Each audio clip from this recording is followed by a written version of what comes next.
Ese hombre parecía recargado en el vacío.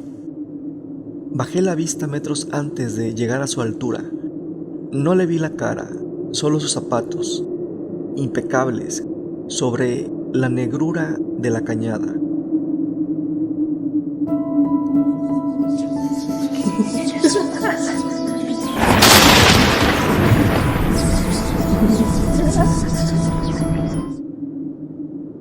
Ese día había empezado como cualquier otro.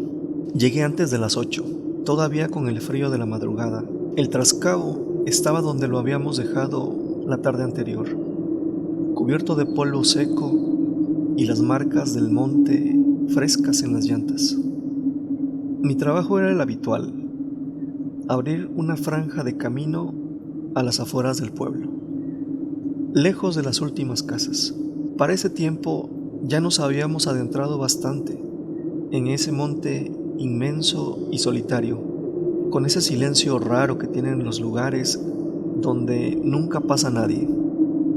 Encendí la máquina, la dejé calentar y me puse a avanzar despacio, tirando arbustos, limpiando tierra, cortando raíces.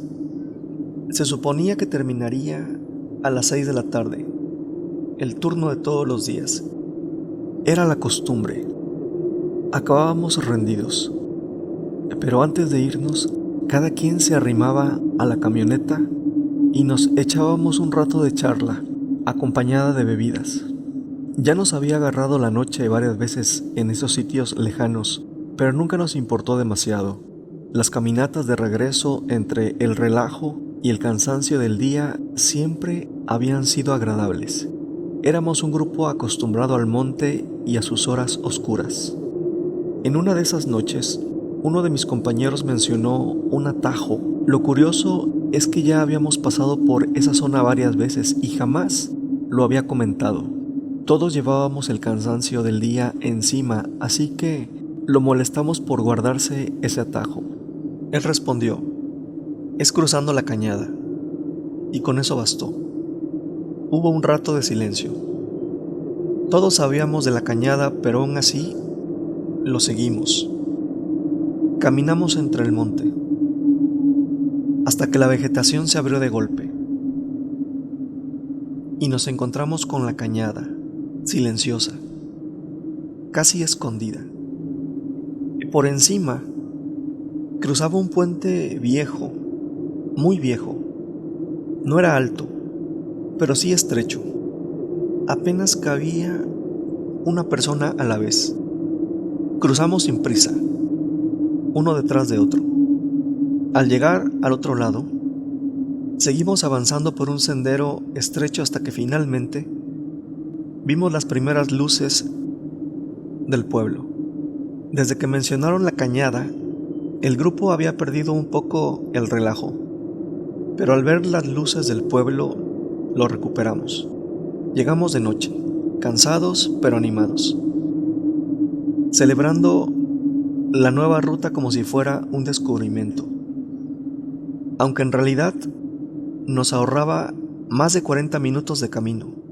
Aún así, el alcohol y el cansancio vuelven animada cualquier tontería. Al entrar al pueblo, una parte del grupo se separó en distintas direcciones. Quedamos 4, los que debíamos pasar frente a la iglesia para llegar a la zona donde vivíamos. Con nosotros venía el compañero que había propuesto cruzar la cañada. Ya en la seguridad del pueblo, con sus farolas encendidas, su iglesia frente a nosotros y las calles conocidas, nos dijo: hay que tener cuidado con esa cañada. No es bueno cruzarla, y menos de noche. Yo, que ya había oído rumores y cuentos de ese sitio, lo molesté. Le dije que no dijera tonterías. Él se defendió rápido, casi con seriedad. Es en serio, ahí se parece algo malo. Y nos soltamos a reír, como si hubiera contado un buen chiste. Nadie le siguió la plática. Dejamos que el comentario se perdiera en el aire. Después de la iglesia, el grupo volvió a dividirse. Cada quien tomó su camino y así terminó ese día. Las semanas siguientes transcurrieron casi igual, con la diferencia de que cada día nos adentrábamos más en esos montes interminables. Las caminatas de regreso seguían siendo costumbre. Curiosamente, ninguno mencionó de nuevo el atajo por la cañada. Solo lo usamos aquella vez, sin necesidad de ponernos de acuerdo. La ignoramos. Era como si todos compartiéramos una misma decisión silenciosa. Preferíamos tomar el camino largo. Caminar al final del día nos relajaba, nos hacía bien. Un día de trabajo, nos topamos con una línea de árboles gruesos. No eran habituales, pero ese tipo de troncos exigen más tiempo, más desgaste. Para cuando logramos limpiar ese tramo, ya estábamos todos agotados. Fue un día que se sintió el doble de largo. Por eso, al terminar el turno, nadie quiso caminar. En cuanto apagaron las máquinas, todos decidieron subirse a la camioneta para regresar al pueblo. No hubo discusión ni bromas, solo prisa. Cada uno subió sin decir mucho, excepto yo. Como operador de la máquina, casi no estaba fatigado. Y como cada tarde, no pensaba desaprovechar el momento de convivir. Nadie me siguió. Justo cuando estaban por arrancar, mi amigo, el mismo que aquella vez propuso el atajo, gritó: «No se te vaya a ocurrir irte por la cañada». Hice como que no lo escuché, pero todos voltearon a verme con esa mirada, como si compartieran las mismas palabras de nuestro amigo, y se fueron. Fui a la bodega improvisada que teníamos y saqué mi bebida. Las horas pasaron, la noche cayó, los silencios del monte me envolvieron. Estaba muy desorientado por el cansancio. Me había quedado sentado arriba del trascabo y entre el silencio y la quietud me fui quedando dormido. Desperté y todo estaba oscuro. Tenía frío. Caí en la cuenta de que seguía en el campo. Bajé con la urgencia del regreso. Era más de 1 hora y media de camino. No sé por qué razón empecé a pensar en esa cañada y en las historias que había escuchado sobre ella, y en el atajo. A esa hora, que no sabía exactamente cuál era, el cansancio y una especie de sopor empezaron a hacerse presentes. Siempre consideré esas historias exageraciones.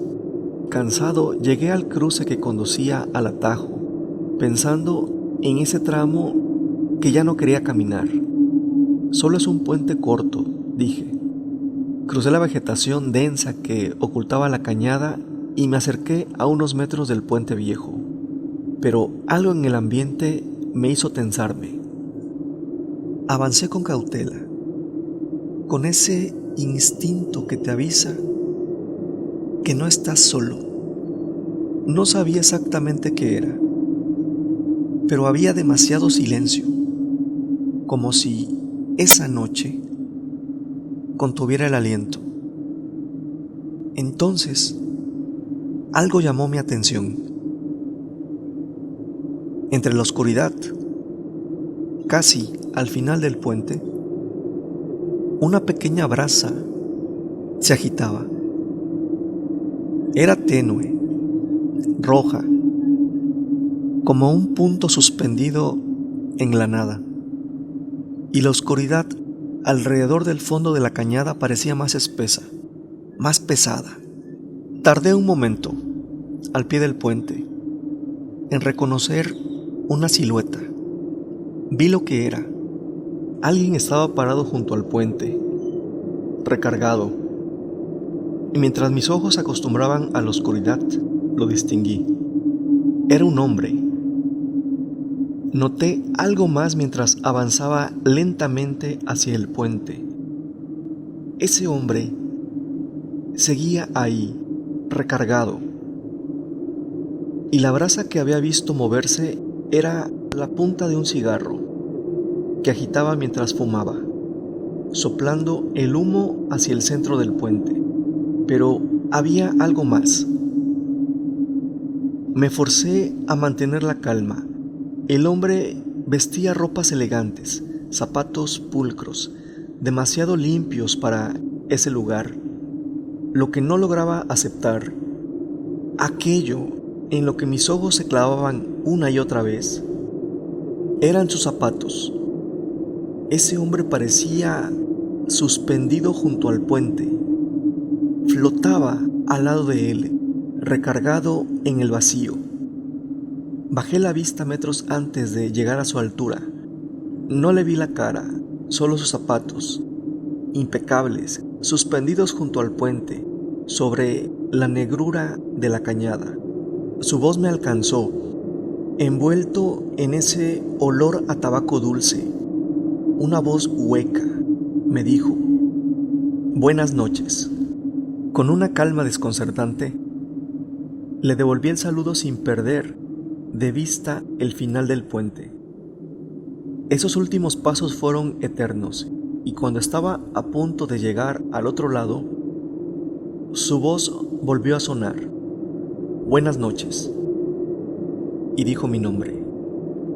Todo se volvió negro. Desperté con frío y voces que repetían mi nombre. Cuando abrí los ojos, estaba recostado sobre la tierra húmeda, a unos metros del viejo puente de la cañada. A mi alrededor estaban 2 de mis compañeros de trabajo y algunos familiares con lámparas. Me hablaban, tratando de hacerme reaccionar. «Te venimos a buscar, no llegabas», me dijeron. «Tu familia estaba muy preocupada». Me incorporé como pude. Estaba mareado, desorientado, con la sensación de que habían pasado horas desde que crucé aquel puente, aunque no recordaba haber dado un solo paso más. Emprendimos el regreso sin hablar. Nadie volteó hacia la cañada ni una vez. Era como si todos sintieran que algo allí nos observaba. Mientras caminábamos, recuperé la memoria y les conté lo ocurrido. Llegamos al pueblo a las 2 de la mañana. Me escoltaron hasta mi casa en silencio.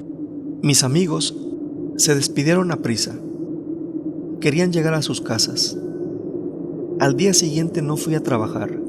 Desde entonces, ninguno de nosotros volvió a quedarse después de la hora de salida, ni a cruzar esa cañada. Nunca más. Aquel ser o aquella presencia habló con calma, con una familiaridad inquietante, como si me hubiera estado esperando. Entendí que era irreal por la manera en que flotaba en el vacío. La cañada siempre había sido un sitio que se debía evitar, no solo por superstición, sino porque los pueblos viejos aprenden a leer la tierra, y cuando un sitio guarda silencio, los habitantes lo entienden como advertencia. La cañada no era solo un atajo, era un límite, un lugar apartado donde este mundo permite que otras cosas habiten. Hay lugares que guardan historias más antiguas que las nuestras. No somos dueños de los caminos. Uno camina creyendo que decide su ruta, pero hay noches en que algo más decide mirarnos de vuelta.